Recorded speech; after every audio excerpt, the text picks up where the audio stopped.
Il est possible de saisir les factures dans le système e-billing par importation d'un fichier de retenue à la source. Étant donné que la saisie manuelle des retenues opérées peut devenir rapidement pénible si son volume est important.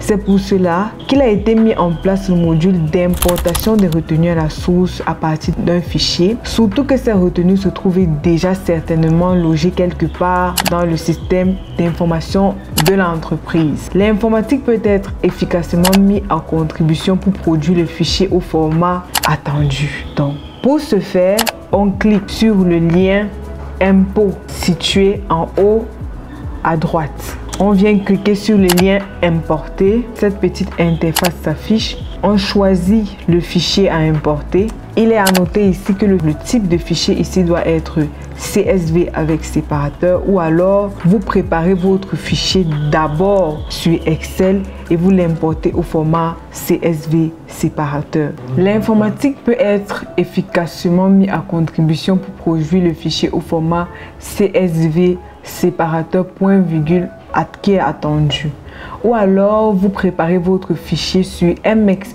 Excel et vous l'importez au format CSV avec séparateur point virgule. Ça dépend de vous. Donc vous cliquez sur le fichier CSV, vous entendez que le téléchargement se termine et vous cliquez sur OK. Ainsi, le fichier a importé un fichier texte plat nommé à votre convenance et dont le contenu ressemble à ceci. La description précise des champs se trouve dans le fichier import e-billing DGI description format, disponible en téléchargement sur la plateforme e-billing dans le module importation. Alors, pour les DTA et la TSPP, une description particulière est prévue et disponible aussi en téléchargement dans le fichier import DTA description format XLS et fichier import e-billing TSPP description format. Veillez à respecter les noms des en-têtes de colonne. Première chose à respecter. Respectez les noms des en-têtes de colonne. Respectez le format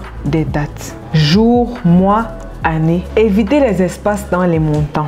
À mettre la valeur 0 si un montant n'est pas applicable dans le fichier. Sachez donc ici que chaque ligne du fichier est traitée individuellement et seules les lignes problématiques seront rejetées par le système. Pour importer un fichier de retenue, préparez le fichier en respectant les consignes sus énumérées et par la suite, vous allez procéder à l'authentification sur la plateforme et vous vous rendez également sur le module de gestion des retenues à la source. Vous cliquez sur le bouton importer, vous importez votre fichier, vous attendez que le téléchargement soit terminé, vous cliquez sur OK. e-billing vous informe de ce que votre fichier a été enregistré. Son statut est alors enregistré. Le traitement de votre fichier se faisant en arrière-plan, vous pouvez ressortir et revenir plus tard dans le module. Utilisez le bouton rechercher pour suivre l'évolution de son traitement.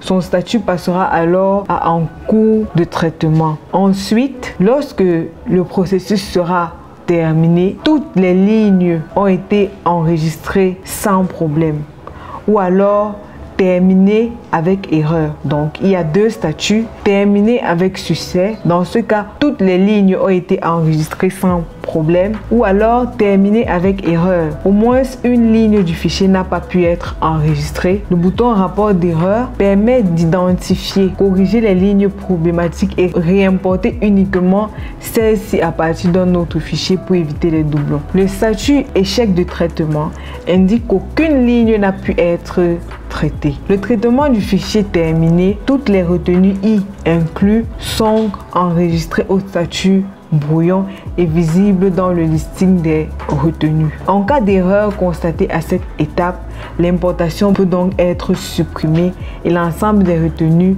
supprimées de e-billing. Il suffit pour cela d'utiliser le bouton supprimer l'importation. Si c'est OK, toutes les retenues enregistrées du fichier peuvent être validées en une seule fois en utilisant le bouton valider du module importation.